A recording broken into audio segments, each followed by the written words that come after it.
little bit of a late upload last night for anybody who clicked on it when they saw the notification.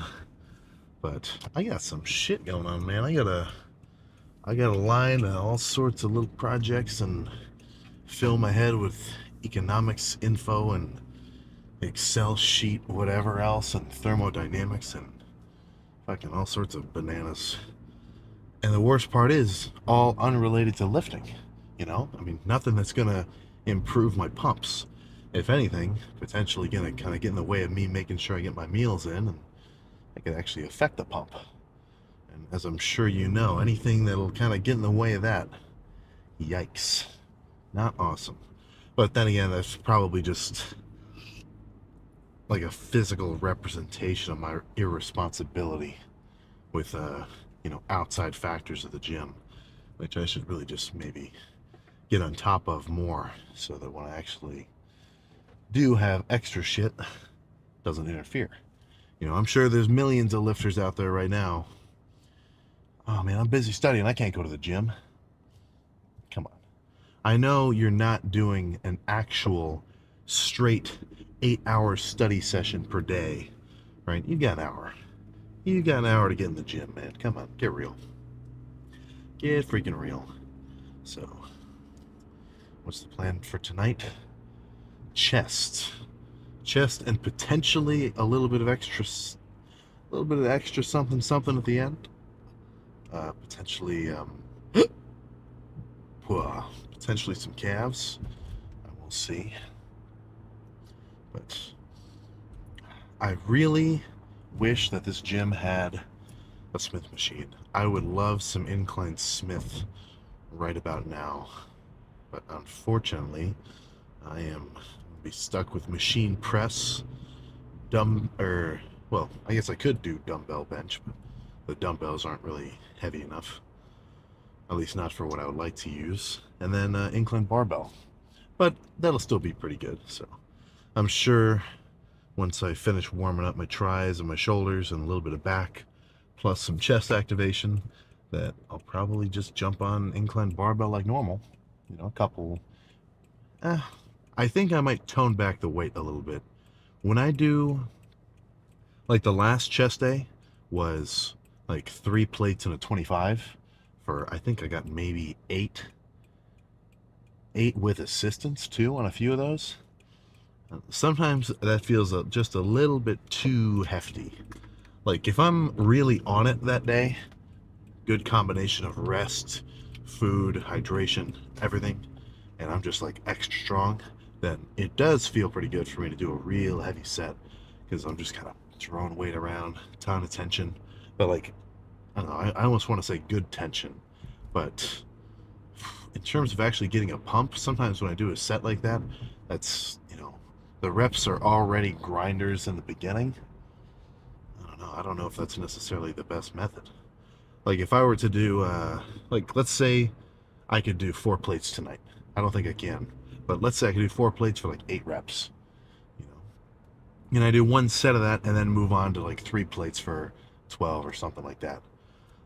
I don't know. I think I might kind of want to start off with just the 3, and instead of trying to push the weights on that first set, maybe cut it down weight-wise and do a little bit higher volume. So let's say maybe I get warmed up and then the first set is just with 3 plates, and then maybe get, I don't know, like 15 or something like that, and then just kind of keep it at that same weight for a couple sets, and then move on to whatever kind of squeezing movement or whatever I want to get into. But again, I'm just kind of nitpicking at styles and trying to change shit up. I don't want to do the same lift twice, definitely not twice in a row. But as long as I do my 5 or 6, I don't really know how many sets I'll do. I kind of have to go by feeling, or I'm kind of going by feeling right now. If I do 5 sets, and just based off, I guess, all my experience so far training and like how pumps feel and how lifts have felt, if I hit set 5 and I'm like, yeah, I want to do a few more, then I'll do maybe 7 or 8. Or maybe let's say I hit set number 4, I do like 3 sets of incline bench and then 1 set of cable flies, and for whatever reason, like those incline bench sets were just like perfect, like they were crazy good good squeeze, good fatigue, good pump, and then I do one set of flies, and I'm like, dude, my chest is on fucking fire. I'm fully pumped. I can't get any crazier than this. That's what I'm gonna call it. That's kind of a style that I'm trying out right now. But yeah, so once I do those sets or whatever, no matter what order or exercise selection they are, as long as the sets are hard, I know I'm going to be satisfied with the lift. I could do 2 sets of incline bench, 2 sets of cable flies, 2 sets of machine press, and as long as all those sets were hard and good, that'd be a good workout. Don't get too in detail with the particulars of how your lifts should look. As long as you actually do hard sets, you're good. I could do a bicep day where I do fucking 8 sets of just normal dumbbell curls, and so as long as I'm fully pumped and I feel like I've fatigued my biceps in their entirety, I'm like, damn, good ass lift. Let's go check the pump.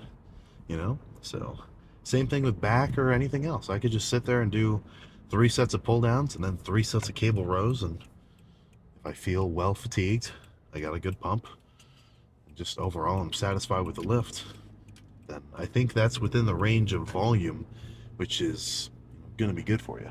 If you're doing oh man, yeah.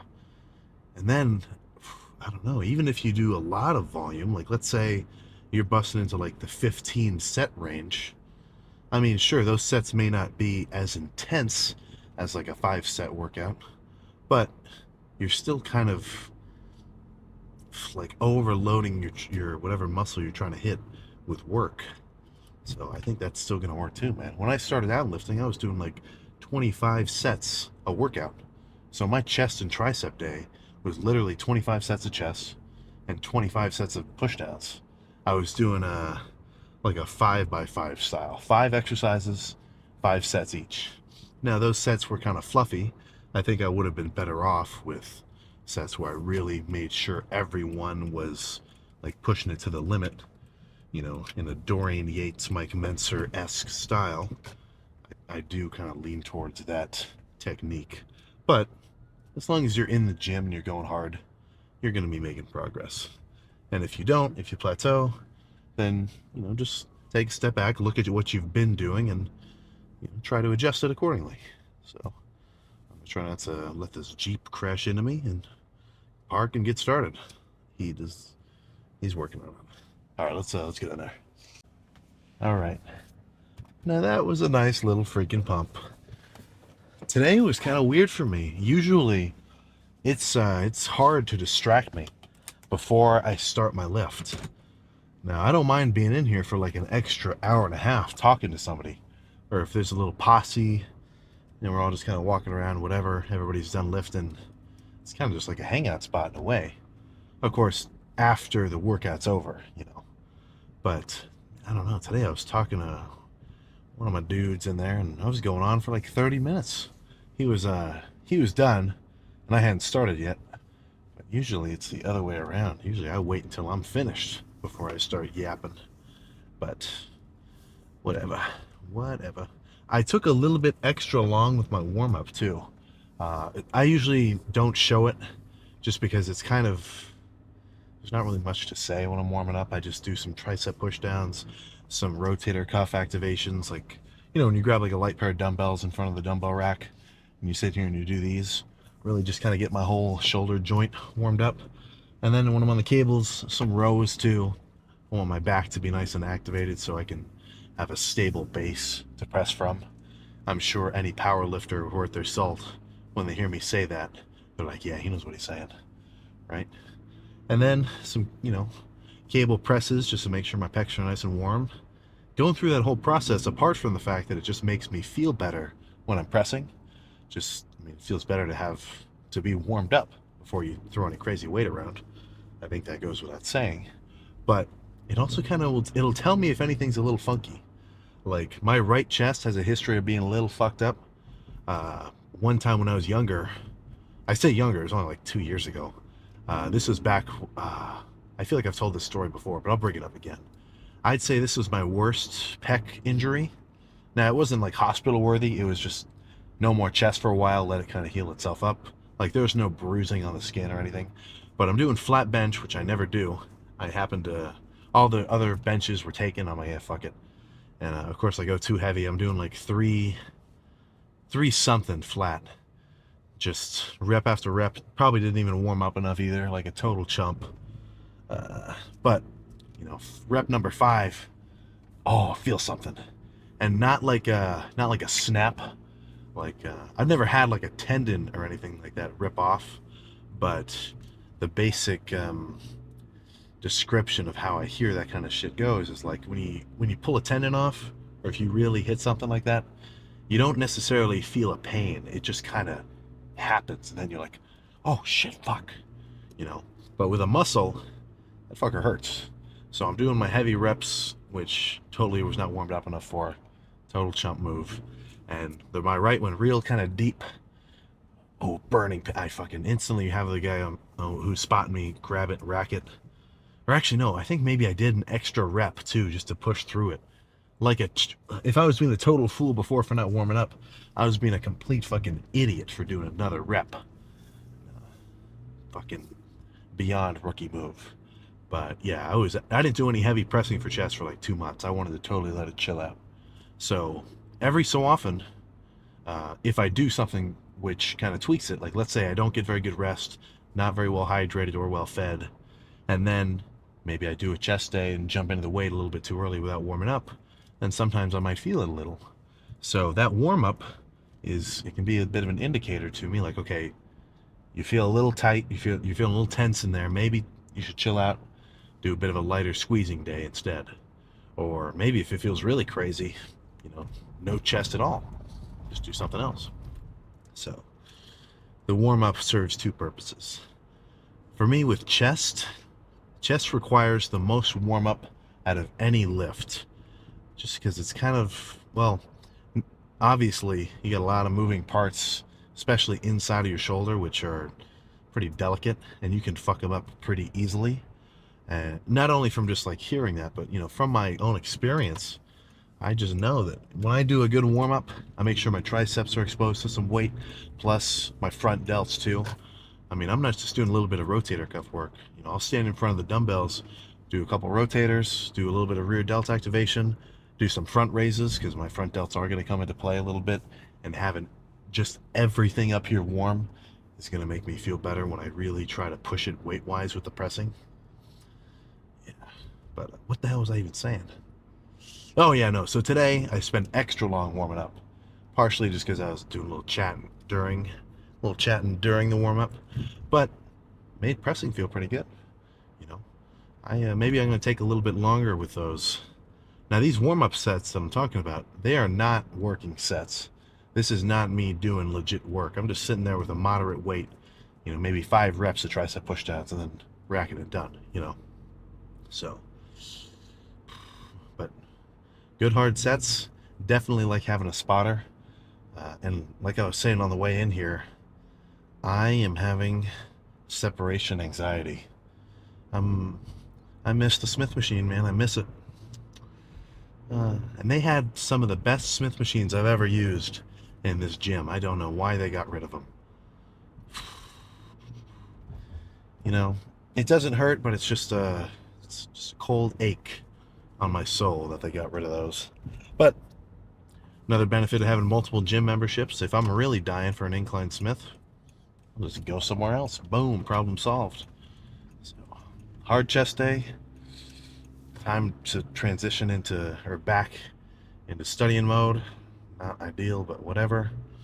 Get some meals in me. I'll probably do, yeah, this is kind of a classic. Whenever I have to sit down for a while, I don't necessarily want like multiple little plates of stuff. I kind of just like having a big bowl to sort of pick at for a while. So I'll do pounded ground beef, like 5 slices of American cheese, barbecue sauce, and then 2 packs of instant, like Ben's instant rice. So that ends up being, I don't even know how many calories, I'd have to track it. But, you know, it's upwards toward about 100 grams of protein. Now, this is not all in one sitting, and this is over the course of like a while. But like 100 grams of protein, getting up in like the probably 50 grams of fat-ish area. and then about 150 grams of carbs. That's not nothing, man. That is a pretty solid amount of food to get into your system, and in a pretty, easily downable fashion. The one thing that I kind of make sure I do is whenever I'm eating, or whenever I'm kind of making meals for myself, I try to make sure that they're reasonably moist, well sauced, because it's just no fun to chow down on something dry. Like if I was just sitting here with a big ass plate of rice and chicken, and oh man, yeah, like the dining hall chicken. Of course, I don't have to go to the dining hall now, but when I did, man, it's just not ideal. You know, if food's easy for you to eat, it's going to be easy for you to eat more. So in the dining context, that might not be what you're looking for. If you're trying to cut down, but if you're bulking up, that could be exactly what you're looking for. Yet another 12 sighting. Unlucky for that guy. So that'll probably be the plan for tonight's next meal. And then after that, I don't know. Have some ice cream or something. Oh yeah, the Wendy's. Yeah, I forgot I was headed over there. I just got excited again. Oh yeah, love it. Love it, love it, love it. So, main idea, get a good lift in. Get all sorts of calories in from, whatever source of your choice. Now, of course, I want you to couple that with high quality protein sources. When I say I kind of like to eat whatever, and it's just calories, it's just food for the furnace to burn through with your training, I do believe that. I do kind of stand by that in terms of a muscle gaining sense. But protein, you got to be a bit of a stickler. You can read, I don't know, man. I'm trying to think of something that's like quote unquote high in protein, but it's probably just a trash source. Let me think. I don't know. If you read on your packet of bread 5 grams of protein per slice, I don't know. I'm not inclined to believe it. Let's say you have like fucking, let's say you love fucking toast or something with your breakfast. You got 5 slices, 25 grams of protein from bread. The whole deal with protein is it's not just like one thing. It's a whole array of amino acids. It's like 12 fucking things. So, sure, it says protein. It says it on the nutrition label. That looks cool. It's like, 5 grams of protein. But look, I'm not inclined to say that is a high quality source. You're going to want to be biasing contractile tissue, milks, eggs, beef, chicken, fish, anything under the sun. I'd say when it comes to animal products, any dedicated protein source, or honestly any kind of stereotypical protein source that you would think of, chicken breasts, ground turkey, ground beef, egg whites, it's all good for you, man. That's what you should be getting into your system. So tomorrow's going to be a back day, and I'm sure I will be moderately upset because by the time that I'm lifting tomorrow, I will have done a lot of studying as well as an exam, and then start studying for my next one and be working on some projects. But I'm going to make sure it doesn't affect the pump. That is not even a question. So I'll see you tomorrow for back. And of course, no matter how busy it gets, cardio in the morning. Don't forget it.